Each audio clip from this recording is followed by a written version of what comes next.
Hello, स्वागत है आप सभी का मेरे इस YouTube चैनल जेस विद नवाज में। मेरा नाम है नवाज और आप देख रहे हैं जेस विद नवाज।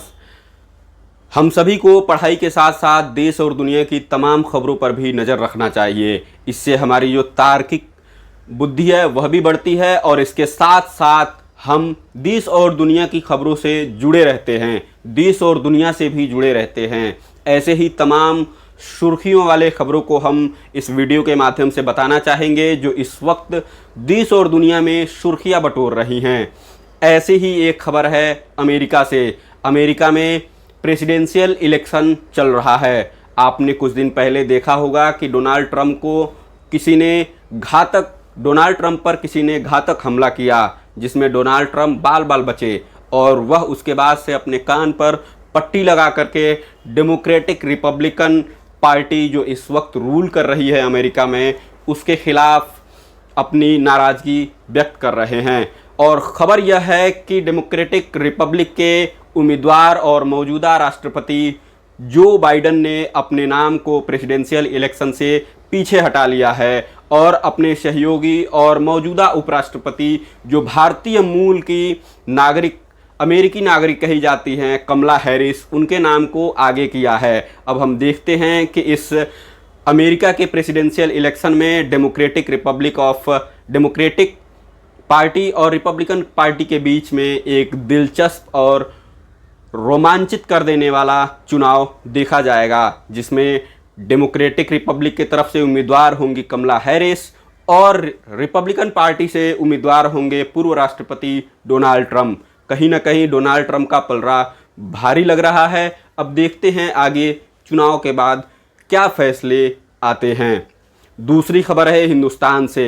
हिंदुस्तान में उत्तर प्रदेश के मुखिया यानी योगी आदित्यनाथ ने एक फैसला सुनाया जिसमें कांवड़ यात्रियों को सुविधाएं देने के चक्कर में उन्होंने एक ऐसा फैसला सुनाया जिसमें उन्होंने यह आदेश दिया कि कांवड़ यात्रियों के रूट पर जितनी भी दुकानें और जो फल फ्रूट लगाने वाले जो ठेले होते हैं उन सभी को अपने नाम को उजागर करना होगा।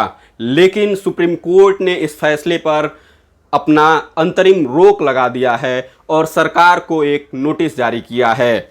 आप देख सकते हैं कि सरकारें ऐसे बहुत सारे फैसले सुनाती हैं जिससे लोगों के अंदर एक सांप्रदायिक माहौल बन जाता है और यही सांप्रदायिक माहौल इस वक्त हिंदुस्तान में देखा जा रहा है। जो कांवड़ यात्रियों को सुविधा देने के चक्कर में पूरा माहौल सांप्रदायिक कर दिया गया है और इसी पर एक केस फाइल होता है सुप्रीम कोर्ट में जिसकी सुनवाई हुई और सुप्रीम कोर्ट के वरिष्ठ जज ने इस पर अंतरिम रोक लगाते हुए सरकार से यह कहा कि शिव ढाबा सिर्फ एक हिंदू नहीं खोल सकता है, शिव ढाबा एक मुसलमान भी चला सकता है, एक हिंदू भी शिव ढाबा चला सकता है और एक क्रिश्चियन भी चला सकता है। सुप्रीम कोर्ट ने सरकार के इस आदेश पर सरकार को फटकार लगाते हुए यह भी कहा कि लोगों को खाने की मेन्यू बताने की ज़रूरत है, यानी लोगों को खाने की पहचान बताने की ज़रूरत है, न कि अपनी पहचान बताने की ज़रूरत है।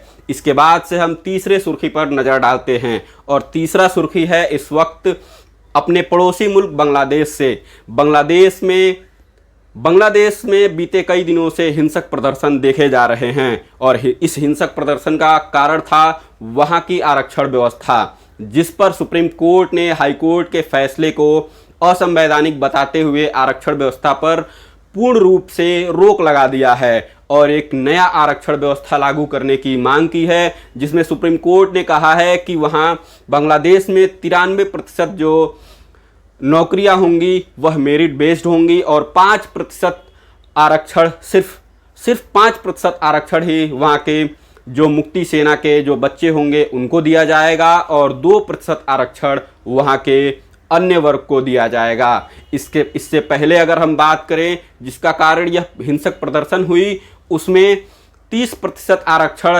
स्वतंत्रता संग्राम सेनानियों के बच्चों को मिलता था, वही 10% आरक्षण महिलाओं को दिया जाता था, वही 10% आरक्षण पिछड़े जिलों से आने वाले लोगों को दिया जाता था और 5% आरक्षण बांग्लादेश के अल्पसंख्यकों को मिलता था और 1% आरक्षण विकलांगों के लिए आरक्षित था।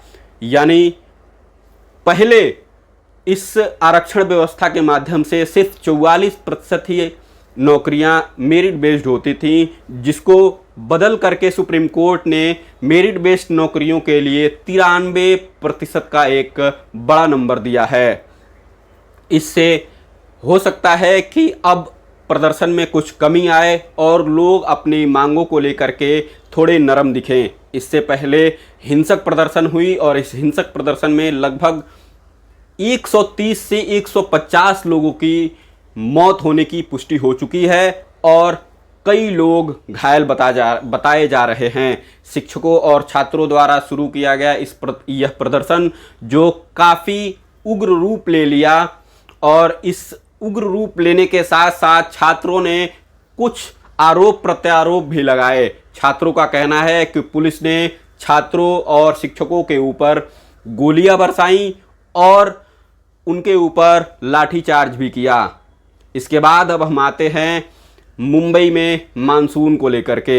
मुंबई में मैं भी मौजूद हूं और मुंबई में लगभग बीते 4 से 5 दिनों से लगातार भारी बारिश हो रही है और महाराष्ट्र सरकार ने रायगढ़, लोनावला और अन्य पहाड़ी इलाकों के तरफ जाने से पूर्ण रूप से मनाही किया हुआ है। अपने जो सैलानी जो मुंबई में घूमने के लिए आते हैं उन सभी को एक एडवाइजरी जारी करते हुए महाराष्ट्र सरकार ने ऐसे तमाम स्थानों पर जाने से मना किया है जहां पर लैंडस्लाइड, एवेलांच और वाटरफॉल के बढ़ने की आशंका है। आपने पिछले कई वीडियो में आपने देखा होगा कि कैसे यह वाटरफॉल्स और ये पहाड़ एक घातक रूप लेकर के कितने लोगों को मार डाला है। तो ऐसे जगहों पर जाने से हम भी बचें और अपने आप को सुरक्षित रखें।